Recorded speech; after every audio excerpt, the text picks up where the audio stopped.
MP 204, les problèmes du premier degré. MP 204, les problèmes du premier degré. Ça commence bien, ça doit être prédestiné. Voilà un chapitre hautement détesté par tous les élèves. Il est fort complexe de préparer à ça. C'est nouveau. La clé du secret, c'est de faire plein d'exercices. C'est une des parties les plus compliquées des mathématiques, c'est comment mettre un énoncé en français en équation. Si on vous donne l'équation en général, vous y arrivez. Si on vous donne l'équation, si on vous donne tout ça en français, la traduction n'est pas toujours évidente, je dois bien l'avouer. Ça peut vous rassurer, vous savez, les professeurs, quand ils étaient à votre stade, n'ont pas eu facile avec tout ça non plus. Certainement pas du premier coup, mais bon, évidemment, à force d'en faire, on s'améliore. Je vais ici, comme c'est pas évident d'expliquer comment est-ce qu'on, au niveau de la technique, comment est-ce qu'on fait, ben, je vais vous donner plusieurs énoncés de types différents. Je vais vous montrer comment est-ce qu'on les résout. Et le but pour vous, pour l'examen, c'est de savoir faire le plus d'exercices d'énoncés possible. Puisqu'une fois que vous connaissez le truc, en fait, c'est forcément comme dans tout. Vous me direz, c'est assez simple. Si vous l'avez déjà fait une fois ce type d'exercice, c'est assez simple de le refaire. Si vous l'avez jamais vu, ben, écoutez, parfois, c'est un peu chaud. Énoncé numéro 1, la somme de trois entiers consécutifs est 33. Alors, il y a entier, ça veut dire que ce n'est pas 10,2, c'est pas 5,8, c'est pas moins 2,7, non, c'est un chiffre entier, 1, 2, 3, 4, 5, 6, 7, 8, 9, 10 à l'infini. Et consécutif, c'est qui se suivent. Il faut toujours fatalement poser l'inconnu, ben, le premier c'est x. Comme on dit la somme, c'est quoi le suivant? Ben, celui qui suit x, c'est x plus 1. Celui qui suit x plus 1, c'est x plus 2. Et tous ensemble, ils valent 33. Donc on sait que x, on enlève les parenthèses, plus x plus 1 plus x plus 2, ça vaut 33. Donc on a x plus x, 3x, qui vaut 33, moins 3, ça fait 30. Et donc x vaut 10. Alors faites attention, la somme des trois entiers consécutifs est 33, la question diffère. Mais si on vous demande c'est quoi ces trois entiers consécutifs, ben, le premier c'est 10, et vous mettez que le suivant c'est 11, et ensuite c'est 12, et vous les avez. Forcément, puisque 10 plus 11 plus 12, eh bien, fait 33. Exercice numéro 2, un exercice à propos de tout ce qui concerne les âges. C'est très important ceci, les professeurs aiment bien ce genre d'exercice. Je parle forcément pour les examens, c'est ce qui vous intéresse, c'est clair. Donc combien d'années l'âge du père? L'âge du père doit être donné. Disons qu'il a 45 ans. Serait-il égal à l'âge de ses deux enfants, 12 et 15 ans respectifs? Voilà l'énoncé de départ.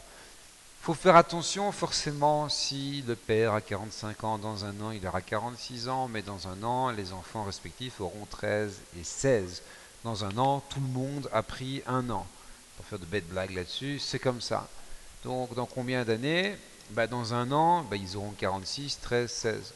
Dans 10 ans, il y aura 55, 22 et 25. Vous me direz qu'il y a presque moyen de deviner la réponse, c'est vrai. Mais mathématiquement parlant, le père dans combien d'années sera-t-il, l'âge du père sera-t-il égal à l'âge de ses deux enfants? Eh bien, lui, il prend un X années aussi. On parle de somme, donc on met un plus. Et lui, il aura également X années en plus. Donc on résout ceci. Ça fait 45 plus X est égal à 27 plus 2X. 1, 2X moins X, ça fait X. Et 45 moins 27, ça fait 45 moins 25, ça fait 20, ça fait 22 ans. Et n'oubliez pas, s'il vous plaît, de noter les unités en mathématiques. On continue dans le problème du premier degré. Donc, combien de temps l'âge de la maman, 43 ans, sera-t-il égal au quadruple de Fido, le fidèle chien, 4 ans?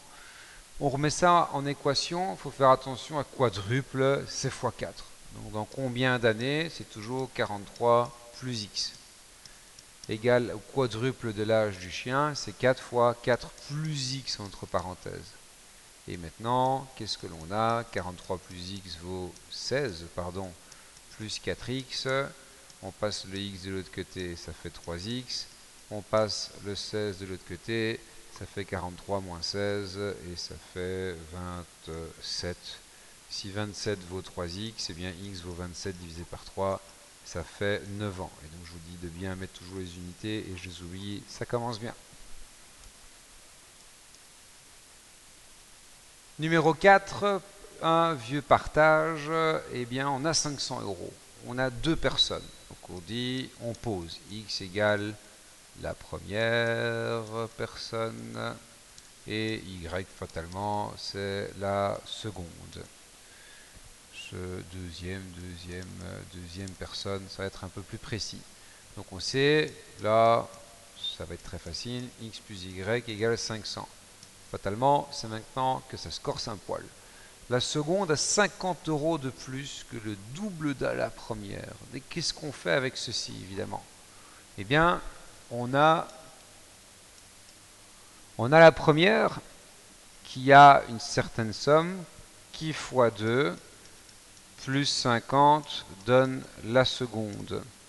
Et là, on a deux équations à deux inconnus. On sait qu'au-dessus, on a un y, en dessous, on a un y, c'est fatalement le même, sinon on ne l'aurait pas appelé y. Or, si on sait que y vaut 2x plus 50, on se retrouve avec x plus 2x plus 50, qui est égal à 500. Donc on a 3x, qui est égal à 500 moins 50, ça fait 450. Donc x vaut 150 euros. Si x vaut 150 euros, eh écoutez, y il vaut 500 moins 150, ça fait 350 euros. Ayez quand même tous toujours le courage de vérifier cela. Hein. 150 et 350, c'est bon. Et 150 fois 2, 300 plus 50, ça fait donc bien 350. C'est correct. Et le dernier, hein, qui embête toujours tout le monde, on a deux conducteurs. Ils sont distants de 400 km. Il y en a un qui part du point A et qui va vers le point B, et il y en a un qui part du point B et qui va vers le point A. Et on demande où est-ce et quand est-ce qu'ils vont se croiser. Il faut savoir qu'en physique, mais c'est pas une vitesse, c'est pas quelque chose de fort compliqué, l'espace c'est la vitesse fois le temps. Vous savez que l'espace parcouru, oui, c'est la vitesse, une certaine vitesse fois un certain temps, et vous faites du 200 km/h, c'est un peu beaucoup certes, et pendant 2 heures, vous avez parcouru 400 km. Ça, c'est pas le truc le plus compliqué.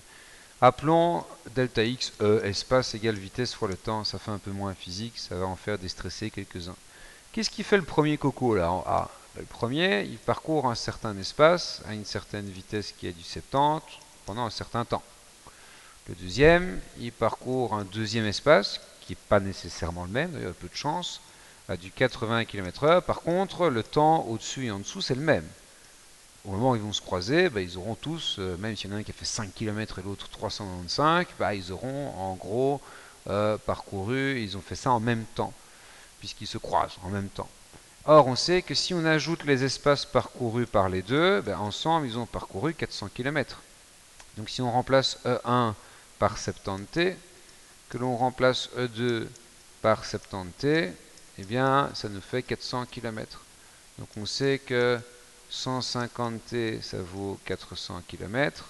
Donc t vaut 400 divisé par 150. Ça fait 40 divisé par 15. Et donc ça fait 8 tiers. 8 tiers d'heure. Ou bien on travaille en km par heure, ou bien en mètres par seconde. Ici, on a 8 tiers d'heure. Et c'est la réponse finale. Donc vraiment, pour faire le résumé là, des quelques exemples que j'ai donnés, à mon avis, dans un futur assez proche, je vais en prendre d'autres, et pas mal de questions d'examen et vous montrer un peu la logique de la chose. Il faut vraiment prendre ces énoncés, prendre le fascicule de travail, en faire plein, parce que le jour de l'examen, si vous avez déjà résolu un exercice comme ça dans votre vie, c'est assez simple de le refaire. Si vous venez de le découvrir pour la première fois, c'est un peu plus chaud.